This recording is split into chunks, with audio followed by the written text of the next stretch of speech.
Welcome to the E-commerce Profits Podcast, where we feature top founders and experts in the e-commerce industry and take an in-depth look at the struggles and successes in growing e-commerce brands profitably. All right. What's up, people? Josh Chin here. I'm the host of the E-commerce Profits Podcast, where we feature top experts and entrepreneurs in the e-commerce industry, and we go behind the scenes of the struggles and successes in growing a brand. Now, this episode is brought to you by Chronos.agency. If you run a direct-to-consumer e-commerce brand that is ready to scale and to double your customer lifetime value through lifecycle marketing, Chronos is your company. We've helped hundreds of brands scale profits with email, SMS, and mobile push marketing while getting an average of 3,500% ROI from our efforts. We've worked with brands like Truly Beauty, Udi, Elias Skin, and very recently, Neuro. The next step is to email us at sales@chronos.agency, or you can go to chronos.agency to learn more.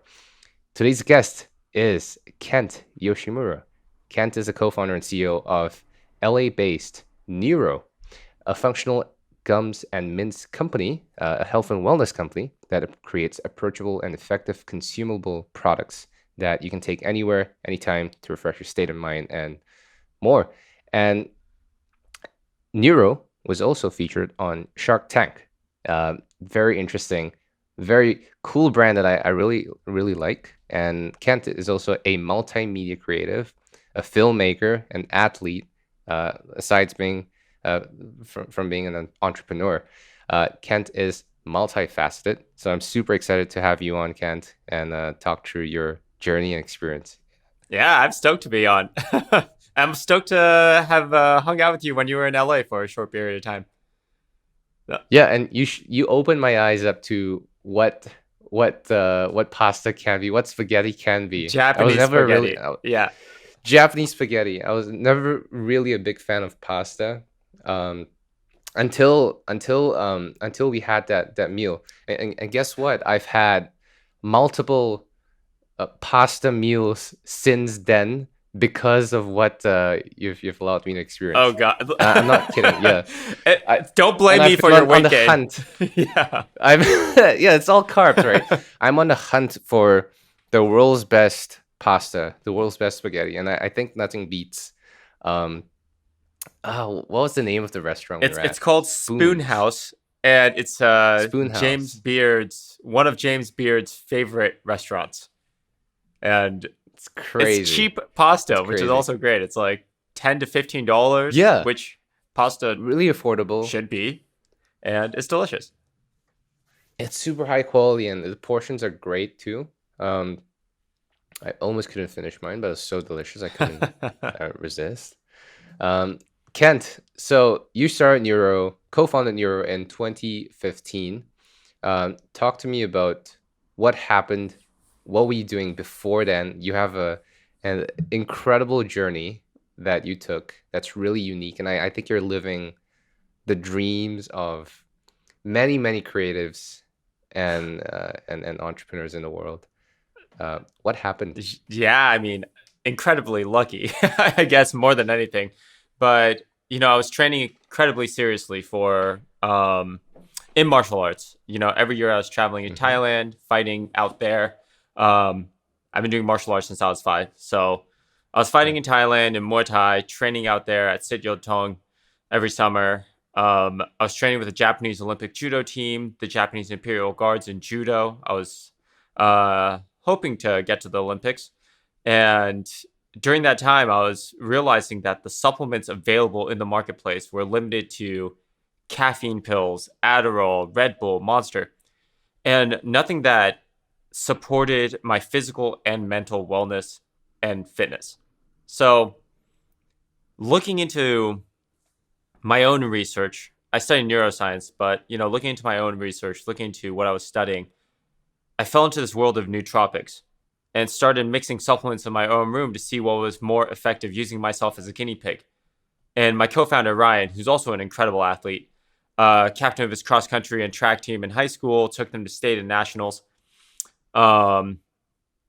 He got injured his sophomore year in a snowboarding accident and then ended up becoming paraplegic. And I was giving him these supplements that I was mixing in my room while he was getting back into school, getting back into shape, and he eventually ended up training with the Paralympic team as well. So when we were going and getting scuba certified, both of us were taking these pills I was mixing and realized like, oh my God, we're getting like the weirdest looks. It does not look to take good. It's not a good look to take pills in public. We need to have something that's way more approachable, but we don't want to be, we're stuck on like a 3-hour boat ride or whatever to go scuba diving. Like we don't want to be taking coffee or energy drinks because then you have to use the restroom and so on and so forth. So it immediately dawned on us that like, we were chewing gum because it was helping with the nausea.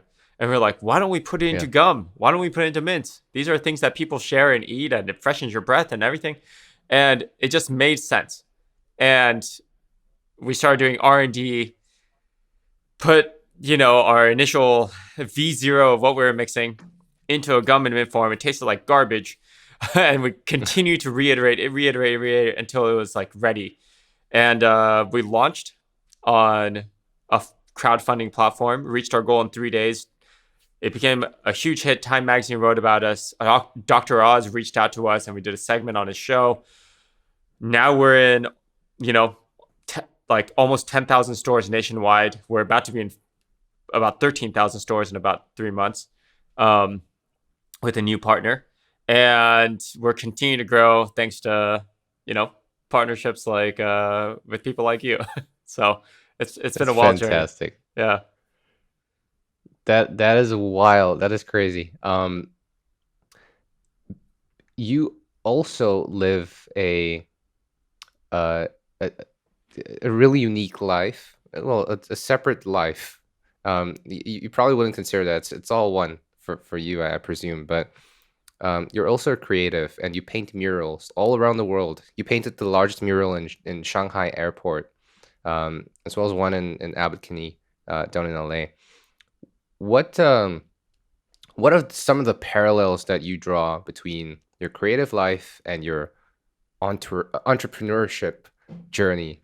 And in my mind, at least, it's seemingly different and in different parallels. Wherein, as an entrepreneur, you're raising funds, you're building a business. It's about numbers and data. As creative, it's different. It's a softer side. It's less structured. It's and it takes a different part of your brain and your soul. How do you bridge the differences, or is there a difference in the first place? I think any entrepreneur, for the most part, has to be creative to be able to navigate the world of business. And if you've ever started a business, you know that because nothing is as you expect. So you have to find creative solutions to very difficult problems. So I think creativity is pervasive in everything that I do. But in terms of murals, building experiences, these, because I also draw and sketch and paint and like at a smaller scale, but ultimately like the larger things, managing teams, right? You can't paint a mural by yourself. So the one I painted in Shanghai was the inside of a 5-story staircase, floor to ceiling, including the ceiling. 5 people, putting my trust in them to do parts that I laid out the process for. Being able to navigate those waters of how pieces move is operation is supposed to be your finances, your team, putting your trust in each of those departments to make something a lot bigger than yourself. Everything has to extend beyond yourself. And I guess from a traditional perspective, although I consider myself an artist, I consider myself more of like, I create art, but I am not a solo artist. Like everything that I do on the art form side requires so many moving parts and people that I enjoy that more. I think people don't realize that. When they hear artist, they think, oh, you're a creator, you're a solo creator. But people think about the team that comes behind making something that incredible. What are an ego? Artists have egos, and I think one of the biggest issues that I talk about with my art partners is like we all write our names down when we paint murals. We all put our names in, like, there's never any situation where, even if it's Kanye West or whoever it is, you're not working by yourself. It is a full team of people to bring something to life.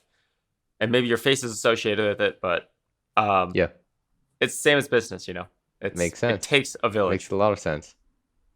What are some of the biggest mistakes you've made, or your favorite mistakes that you've learned the most from? Does anything come to mind? I mean, there are so many. There's so many. I feel like I make less mistakes now, and I think our team makes less mistakes now. But early on, the customer service email was me. The customer service phone number was my phone number. Oh my gosh. Like, I didn't know how to delegate, I think, properly. And I didn't know how to think beyond, like, we have to do everything by ourselves. The shipment center was my house, like my apartment. We had 2 pallets in there, and I was going to the post office every single day. Ryan was coming over during the weekends and packing boxes. And if I were to look back at that time, where I had way more energy, obviously, because I was in my 20s, I don't consider those moments as mistakes by any means, but I will definitely not do it the same way. I will say that. I appreciate doing all those things. I appreciate doing the customer support myself, because I get to understand what I had to fix within the company based on customer response early on. But, like, it's not worth sacrificing your health over. You know what? It's in the grand scheme of things, I think it's either you make progress or you learn, and sometimes both. With your experience at Shark Tank, talk to me about the story of how you got onto Shark Tank, and was it a good decision? So Shark Tank reached out to us right when we started our business, and we did the whole application. We shot this video, went through the whole process, but for some reason they never responded back to us after they reached out to us. And we were like, all right, whatever. Like, it's not a big deal. We got a call, like, about 3 or 4 years ago. We received a call from one of their casting directors asking if we want to be on. And to be on, we had to go to a casting call all the way in Arizona. So Ryan and I were like, all right, let's pack up our bags. We flew to Arizona, literally 3 days later, did the casting call. And the casting director was like, all right, thank you. Next. Like, it was this super stoic response, and we were like, all right, we didn't get it. Like, I hate these people, whatever, like, we need to just move past this. A month later, we get a call. We move on to the next stage. 3 months after that, we are in front of the Sharks as the first company in the new season to be shot. And, we get a $1 million offer from Robert. And for those who have seen the episode, we turned it down because our valuation that they were giving us was too low. But it was one of the biggest offers that Robert has ever given a company in Shark Tank history. So it's wild. When things move, they move. And it was a surreal experience. Yeah. That's crazy. Were you directly in touch with the Sharks post Shark Tank? So actually, I don't know if I'm even allowed to talk about this, but, when you become a bigger company, people come after you. It's just kind of the natural process of growing as a company. And unfortunately, we put ourselves into, like, someone saw the show. We got ourselves into a lawsuit situation, and Daniel Lubetsky ended up, helping us a tremendous amount. And he's just such an and he was one of our sharks. He's the founder of Kind Bar. He was such an incredible person. He's still so supportive of us. His team reached out to me 3 weeks ago asking for updates so he could share it with the other sharks. And, like, if anything, that experience interacting with the sharks during the show and after the show made me realize how they could be portrayed as these like intense people, but they're not malicious. Yeah. And as entrepreneurs, I think business people and other entrepreneurs share this ideology of we're all in this struggle together and we all have the same Yeah. goals to reach success. So why not help? For those willing to get help, willing to ask for help. I love that. I love that story. And Daniel He sold to Daniel Wrigley's. Lubetsky, he's probably one of the most successful sharks to ever be on the show, right? He's worth like a couple of $1 billion, let's say. What kind of advice would you give to, like, knowing what you know now, right? What would you say? What kind of advice would you give to a younger self back in 2015 when you first started out in with Neuro?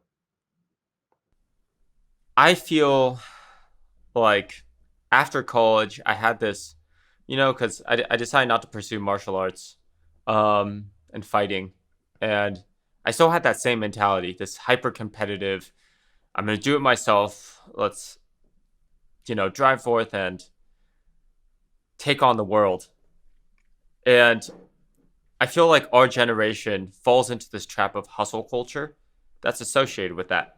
Yeah.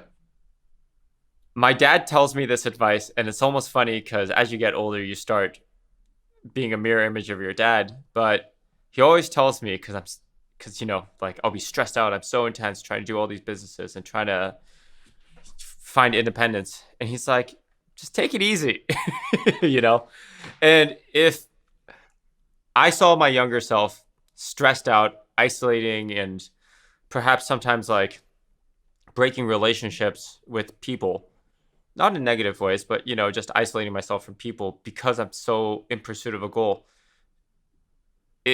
In retrospect, I feel like I had blinders on. If I were to talk to my younger self, it would be to just take it easy. Breathe, learn the process, absorb, be a sponge, learn everything.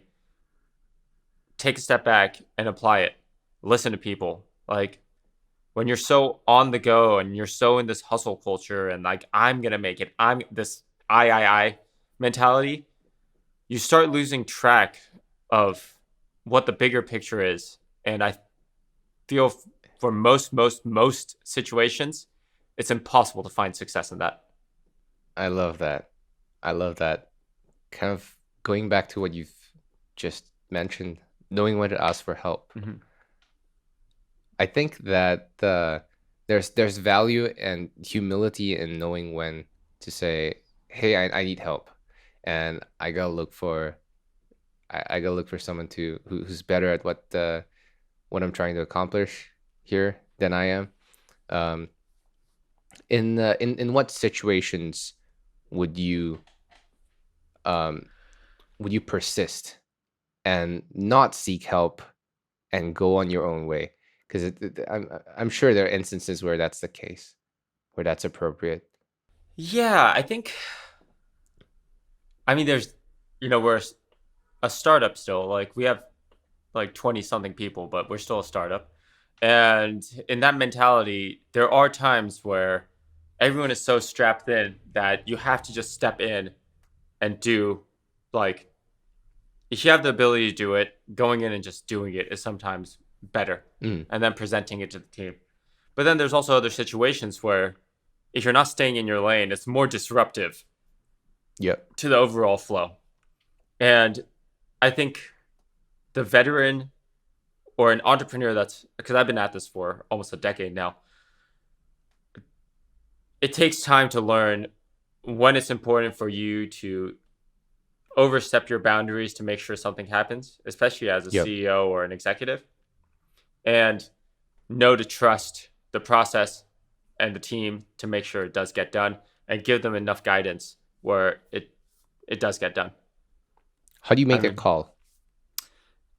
The call starts with the hiring process. The call starts with bringing in someone that have that trust to begin with. Mm-hmm. Then something's wrong with who you're hiring, right? But once you hire that person, you could trust them. You go through the onboarding and everything, and they learn, and that they're perfect for that fit. Then, I think it ultimately just comes down to it's situational, but it ultimately just comes down to how much you depend on that person, how Right. much you could trust and rely on that person to reach the goal. Not to say you've put all your like dependence on that person or whoever it is on or a team, and you need to guide them, and Hmm. you offer a hand. But You know what? Something I've just observed, and a kind of a realization is that can't in every pursuit that you embarked on, you've strived for some level of excellence, and in everything that you do, you've achieved some level of excellence.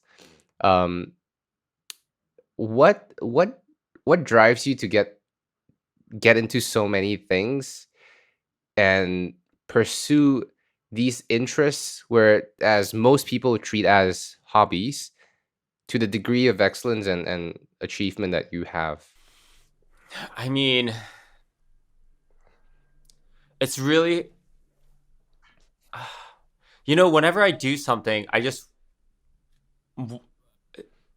a lot of the time I'm fine with something being content up to a certain level. Like spearfishing is one of my big hobbies that I've been diving into, and I'm just content, like being in the water and like just going and fishing. Like there's no desire for me Yeah. to be a competitive spearfisher. But there's this other side of me that's like, as I get better at it, what's like I want to go hunt for tuna or something next. I want to learn more, and in Yeah. that process of learning more and more and more, I think the natural progression is that these opportunities start coming about for murals. Like, I was originally illustrating. I illustrated and built out the children's branding for the coffee bean and tea leaf. But starting from there, it was like, okay, I'm illustrating, but I want to work bigger. I want to paint a mural. I want to do public art. And then in that process, it was just like people were like, hey, like, can I pay you, 5 figures to paint this? Can I pay you 6 figures to paint, a massive like side of a building? And at that point, you have this. The beauty of capitalism and the beauty of business is that now that capital can be used to expand your craft, to build out resources, and create something again bigger than yourself. And I don't know if it's a thinking process, but I think I've just been very fortunate where kind of just this desire to like keep building bigger, and keep building beyond myself translates into uh, business or success, or creating big things. I don't know, like doing more. Where does this drive come from? Do you think, if you kind of look back at your when as you were growing up, um has this always been the case, or is there an external influence on you that compels you to go beyond what one would typically imagine as, yeah, that's good enough? Like, you don't settle for good enough, that's what I've seen.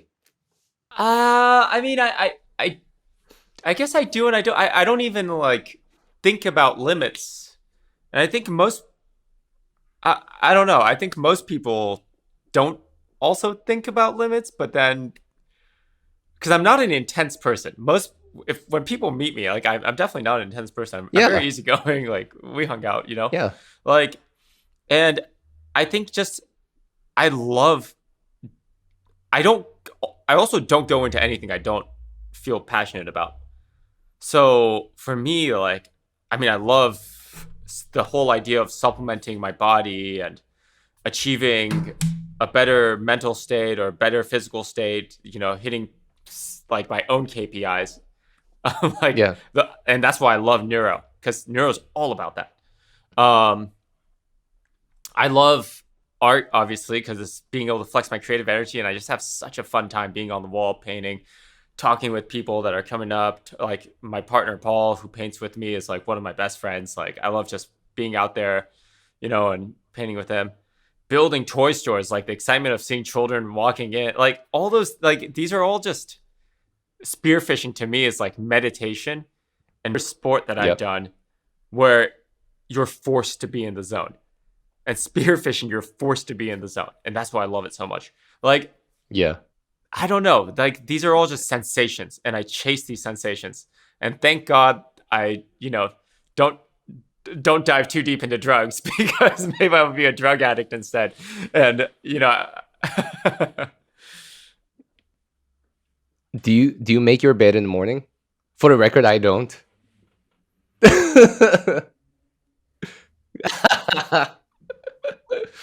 Oh man. It's like, make your bed. That's the first thing you gotta do.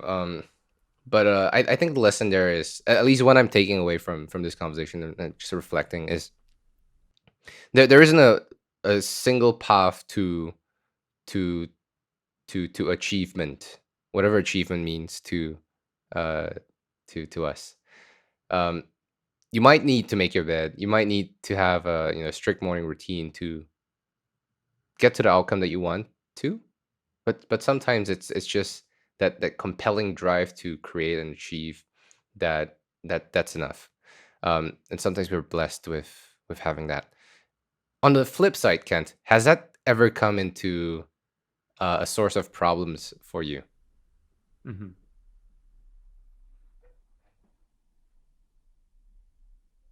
Really excited about some things, and dive too deep into it.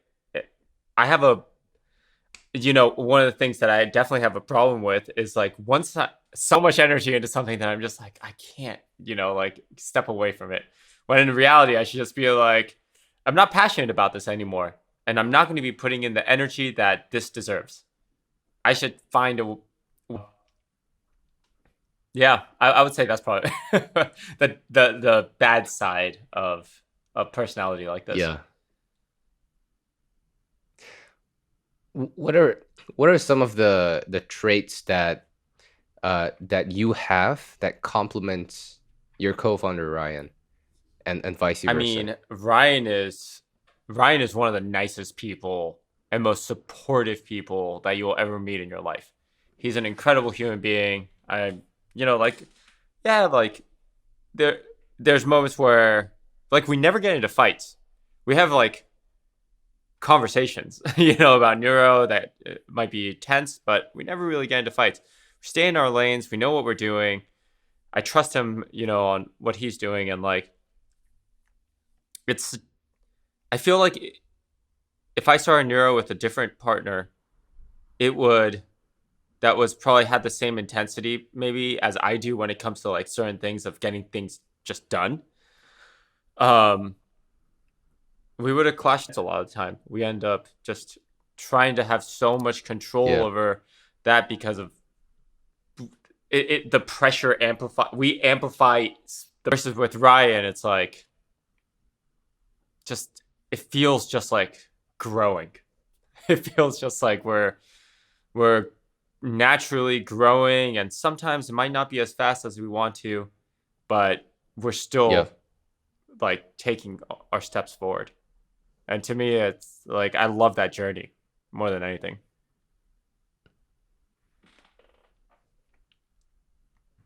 Ryan is CFO. So he does a lot more, like, general admin, meets the accounting, finances, working with our accounting team, and works with supply chain to make sure there's, like, our inventory is factored, alongside our COO. I do day-to-day management, and I also handle a lot more of the marketing side of things. So dealing with the management KPIs that our team has to hit, looking at agendas, looking at necessary processes to help grow the company, going through hiring. Yeah, more of the management side. I love that. And how do you split your functional role? So Ryan's COO? Okay.